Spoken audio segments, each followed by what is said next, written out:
दिल्ली में ऑक्सीजन की कमी को दूर करने के लिए कई सारे कदम उठाए जा रहे हैं। देखने में आया है कि केंद्र सरकार ने जितनी ऑक्सीजन हम लोगों को अलॉट की है, हमें एलोकेशन की है, उसको भी हमें रिसीव करने में परेशानी इसलिए हो रही है कि टैंकरों की बहुत कमी है। दिल्ली सरकार ने बैंकॉक से 18 टैंकर इंपोर्ट करने का निर्णय लिया है।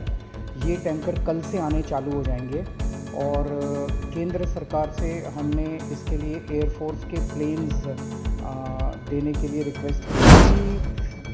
फ्रांस से हम लोग 21 ऑक्सीजन के प्लांट इंपोर्ट कर रहे हैं। रेडी टू यूज़ प्लांट्स हैं ये और तुरंत इनका इस्तेमाल शुरू किया जा सकता है। पिछले 4-5 दिन में मैंने देश के कई उद्योगपतियों को चिट्ठी लिखी थी, मदद मांगी थी। देश की सभी मुख्यमंत्रियों को मैंने चिट्ठी लिखी थी, उनसे मदद मांगी थी। सबको नमस्कार। दिल्ली में ऑक्सीजन की कमी को दूर करने के लिए कई सारे कदम उठाए जा रहे हैं। इस पे हम रात दिन लगे हुए हैं और कुछ जो अहम कदम उठाए गए हैं वो मैं आपके साथ साझा करना चाहूँगा। ये देखने में आया है कि केंद्र सरकार ने जितनी ऑक्सीजन हम लोगों को अलॉट की है, हमें एलोकेशन की है, उसको भी हमें रिसीव करने में परेशानी इसलिए हो रही है कि टैंकरों की बहुत कमी है। चारों तरफ टैंकरों की कमी है। ऑक्सीजन तो फिर भी इधर उधर मिल जाती है, लेकिन टैंकरों की बहुत कमी है। तो दिल्ली सरकार ने बैंकॉक से 18 टैंकर इंपोर्ट करने का निर्णय लिया है। ये टैंकर कल से आने चालू हो जाएंगे और केंद्र सरकार से हमने इसके लिए एयरफोर्स के प्लेन्स देने के लिए रिक्वेस्ट किया। उनका काफ़ी सकारात्मक रवैया रहा है। बातचीत चल रही है और मैं पूरी उम्मीद करता हूं कि बातचीत सफल रहेगी। केंद्र सरकार का भी पूरा सहयोग मिल रहा है इसमें। तो अगर 18 टैंकर बैंकॉक से कल से आने चालू हो जाएंगे, वो 18 टैंकर आ जाते हैं तो जो ऑक्सीजन को ट्रांसपोर्ट करने की परेशानी आ रही थी वो परेशानी दूर हो जाएगी और हमें अपनी पूरी ऑक्सीजन मिलनी चालू हो जाएगी। दूसरी कि फ्रांस से हम लोग 21 ऑक्सीजन के प्लांट इंपोर्ट कर रहे हैं। रेडी टू यूज़ प्लांट्स हैं ये और तुरंत इनका इस्तेमाल शुरू किया जा सकता है। इससे भी इनको 21 ऑक्सीजन के प्लांट्स को अलग अलग अस्पतालों में लगा देंगे तो उन अस्पतालों में ऑक्सीजन की कमी दूर करने में हम लोगों को मदद मिलेगी। पिछले 4-5 दिन में मैंने देश के कई उद्योगपतियों को चिट्ठी लिखी थी, मदद मांगी थी।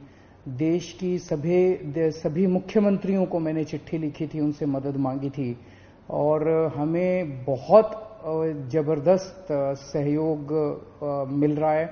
बहुत लोगों के ऑफर आए हैं, उन सब के साथ बातचीत चल रही है। बहुत सारी चीजें आगे बढ़ रही हैं बड़ी तेजी के साथ। उनमें से कई लोग मदद कर रहे हैं। बस उन्होंने मोस्टली लोगों ने एक ही शर्त रखी है कि हम अपना नाम नहीं बताना चाहते, हम आपकी वैसे ही मदद करेंगे। ये तो और भी बड़ा बड़प्पन है। हमारे कहते हैं ना कि जब आदमी किसी की मदद करे तो दाएं हाथ से मदद करे तो बाएं हाथ को भी पता नहीं चलना चाहिए कि उसने मदद की है। इस एटीट्यूड के साथ हमारे सब लोग मदद कर रहे हैं। मैं उन सारी सरकारों का, सभी मुख्यमंत्रियों का, सभी उद्योगपतियों का, सभी समाजसेवी संस्थाओं का, सभी धार्मिक संस्थाओं का जो बढ़ चढ़ के दिल्ली के लोगों की और दिल्ली सरकार की इस टाइम मदद कर रहे हैं, उन सब का शुक्रिया अदा करना चाहता हूं। अभी जो मैंने अनाउंसमेंट्स की हैं इसमें भी बहुत सारे लोगों का सहयोग है। इतने कम समय में ये तभी संभव हो पाया कि कई लोगों ने इसमें मदद की, तभी हम ये टैंकर बैंकॉक से मंगा पा रहे हैं, फ्रांस से ऑक्सीजन के प्लांट्स मंगा पा रहे हैं। पिछले हफ्ते हमने देखा 3 दिन ऐसे थे, बृहस्पतिवार, शुक्रवार और शनिवार, जब दिल्ली में अस्पतालों में बहुत ज्यादा अफरा तफरी हो गई थी। यहाँ ऑक्सीजन खत्म होने वाली है, वहां ऑक्सीजन खत्म होने वाली है। मैं भी काफी घबरा गया था कि कहीं कोई दिल्ली के अंदर हादसा ना हो जाए कि टाइम पे ऑक्सीजन नहीं पहुंची और कई सारे लोगों की मृत्यु ना हो जाए। पूरी रात जाग के हमने बिताई है। एक फोन कॉल आता था, SOS आता था, मैसेज आता था कि यहाँ ऑक्सीजन खत्म होने वाली है। उसको तुरंत कहीं ना कहीं से इंतजाम करके हम लोग ऑक्सीजन भिजवाते थे।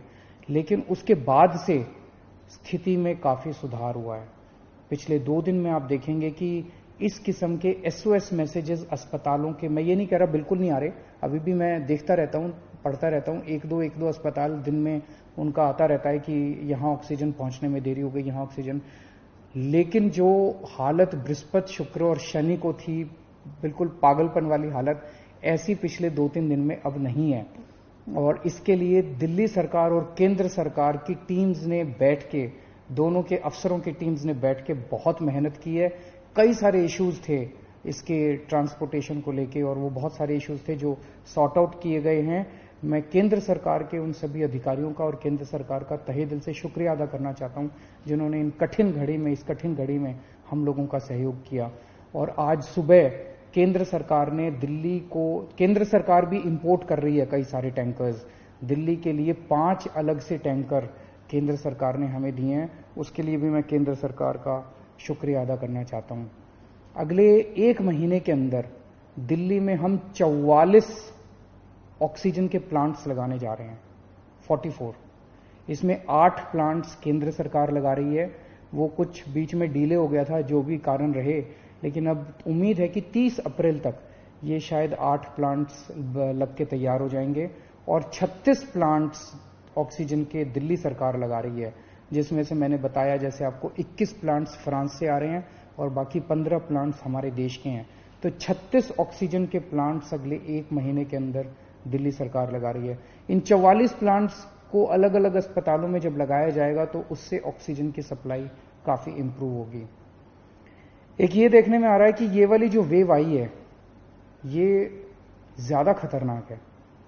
एक तो फैल ज्यादा रही है, बहुत तेजी से फैल रही है, और जो लोग बीमार हो रहे हैं वो ज्यादा सीरियस होते जा रहे हैं। तो इस वक्त सबसे ज्यादा डिमांड आईसीयू के बेड्स की है। मेरे पास जितने फोन आते हैं, सर कहीं से आईसीयू के बेड के इंतजाम कर दीजिए, कहीं से आईसीयू के बेड का इंतजाम कर दीजिए। और पूरी कोशिश करने के बावजूद इस समय अस्पताल ओवरलोडेड है, हर अस्पताल कैपेसिटी से ज्यादा काम कर रहा है, बेड भरे हुए हैं, आईसीयू बेड्स भरे हुए हैं। तो आईसीयू बेड्स को बहुत बड़े स्तर पे विस्तार कर केंद्र सरकार ने 500 आईसीयू बेड्स हम लोगों को बना के दिए डीआरडीओ के एयरपोर्ट के पास। और आपको जान के ताज्जुब होगा कि वो प्लांट जैसे ही बन के तैयार हुए, जैसे ही हमने अनाउंस किया, 3 घंटे के अंदर 500 के 500 बेड भर गए, केवल 3 घंटे के अंदर। इतने सीरियस मरीज घूम रहे हैं जो इलाज ढूंढ रहे हैं। तो अभी हम 500 आईसीयू बेड्स, आज सुबह सुबह मैं मुआयना करके आया हूं, जीटीबी हॉस्पिटल के सामने एक रामलीला मैदान है, वहां पे हम 500 आईसीयू बेड्स तैयार कर रहे हैं। एलएनजेपी अस्पताल के सामने अपना जो मेन रामलीला मैदान है, वहां भी हम 500 आईसीयू बेड्स तैयार कर रहे हैं। और राधा स्वामी सत्संग में हम 200 आईसीयू बेड्स तैयार कर रहे हैं। तो ये 1200 आईसीयू बेड्स गंभीर मरीजों की देखभाल के लिए, ये 1200 आईसीयू बेड्स 10 मई तक बन के तैयार हो जाएंगे। इससे मुझे लगता है कि लोगों को भी बहुत राहत मिलेगी और पूरे सिस्टम को बहुत राहत मिलेगी, जो अभी पूरी तरह से स्ट्रेच हो गया है। तो हम लगे हुए हैं, 24 घंटे लगे हुए हैं, सबके साथ मिलकर काम कर रहे हैं, सारी सरकारों के साथ, सारे देश में राज्य सरकारों के साथ, केंद्र सरकार के साथ, अलग अलग समाज सेवी संस्थाओं के साथ, उद्योगपतियों के साथ, सबके साथ मिलकर काम कर रहे हैं। सबका सहयोग मिल रहा है और मेरी यही एक उम्मीद है कि अगर हम सब मिलकर काम करेंगे तो कोई कारण नहीं है कि हम इस पे जीत। अगर आपको हमारा वीडियो पसंद आया हो तो इसे लाइक करें, सब्सक्राइब करें और साथ ही बेल आइकन दबाना ना भूलें।